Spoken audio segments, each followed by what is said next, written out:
The biggest North London derby in a decade will decide Arsenal and Tottenham's future. In the build-up to Thursday, Antonio Conte has been super animated, seeking to ensure his players are ready to rampage into this one. He has used a few little techniques for motivation, and the suspension of this game in January has been mentioned, as has the home support. This is what Conte is best at. Tottenham's performance in big games has been the most positive aspect of his brief time in charge so far and is one major reason he has them in contention for the top four. Mikel Arteta's Arsenal have improved in big games themselves, but their season has mostly been about winning the games they should, which is why they don't absolutely have to win this one. That is Spurs' necessity, but it's a difficult balance to strike. Balance is itself a word that has returned to the discussion around the North London derby as both clubs face up to the fixture's biggest game in around a decade. That period constantly saw a discussion over the balance of power and whether it was shifting.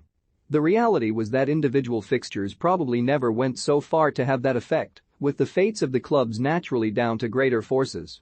One was the rise of Mauricio Pochettino, another the decline of Arsene Wenger. Mixed decisions since the departures of both coaches have now led to this and a game of exacting clarity. It will almost certainly decide the Premier League season's fourth Champions League qualifier and consequently the medium-term future of the clubs. Rarely has reaching Europe's premier competition meant so much to both of the clubs going for the final place. That feeling is all the more acute for a few reasons. There's first of all the similarly rare opportunity allowed by Manchester United's disastrous campaign. There is little to separate Arsenal and Spurs, but Champions League qualification could change that. To take a place in the Champions League in England is very, very difficult, and this season Manchester United missed qualification, Conte made a point of saying.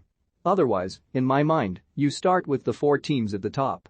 At the start, the race for the Champions League seems close: four teams: City, Liverpool, United and Chelsea. There's then the status of the two clubs involved. Arsenal would consider a Champions League ahead of schedule, but are aware how much qualification could supercharge them. It would make signing an elite number 9, which they want along with Gabriel Jesus, so much easier. Both clubs are in for Leicester City's Youri Tielemans. Champions League qualification could decide that, as well as the future of Harry Kane, and maybe even Conte himself. There has actually been a shift as regards the Italian, and it is now seen as likelier that he stays at Spurs next season.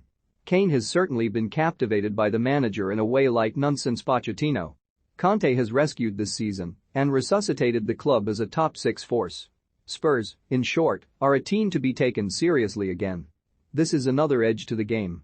In normal circumstances, both clubs could be reasonably happy with progress, even if they didn't qualify for the Champions League or if they were 5th behind United. The outlooks look much more promising and secure. They're both in relatively good shape. The fact it is their closest rivals who could suddenly surge ahead of them when there is such an opening would make any failure so much more agonizing though. It isn't so much about a shift in the balance of the power, but the setting of new scales. It all feeds into what is likely to be a ferocious encounter.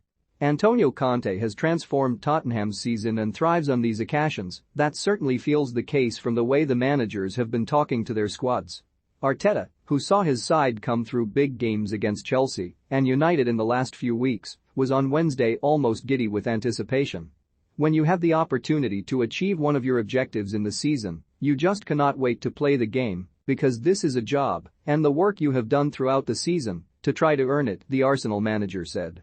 It's different because the history of North London, we all know about it and what it means to our fans.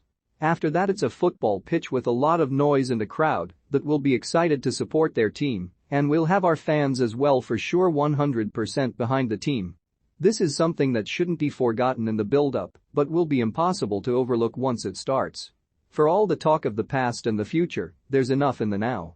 It's a meeting between two flawed but improving teams, both seeing themselves on upward curves.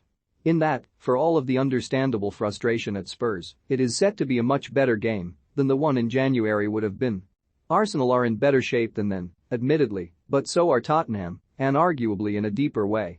The squad now have a much better grasp of Conte's methods. I think now we are a team with more organization in the tactical and physical aspect, the Spurs manager said on Tuesday.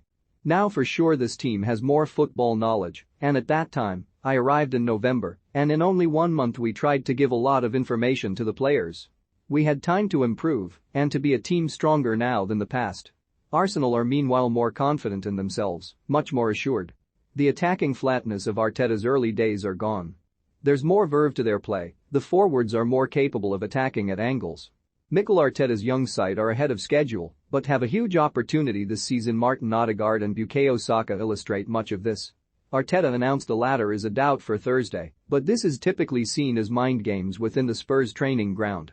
They fully expect Saka to start. It's all part of the push and pull of this fixture, one of those enticingly rare meetings that is genuinely 50-50 and will hinge on the little details.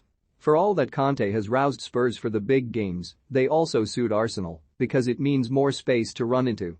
Conte is far too calculated to grant them that, however, and Spurs are certain to set up like a coiled spring, very tight and withdrawn, but ready to burst. There's then the extra edge from the crowd. Just over 3 years since the Tottenham Hotspur Stadium opened, Thursday will see it host the club's biggest match in front of a full stadium for the first time. The home support have prepared a special tifo for the occasion, willing their players to dare and do.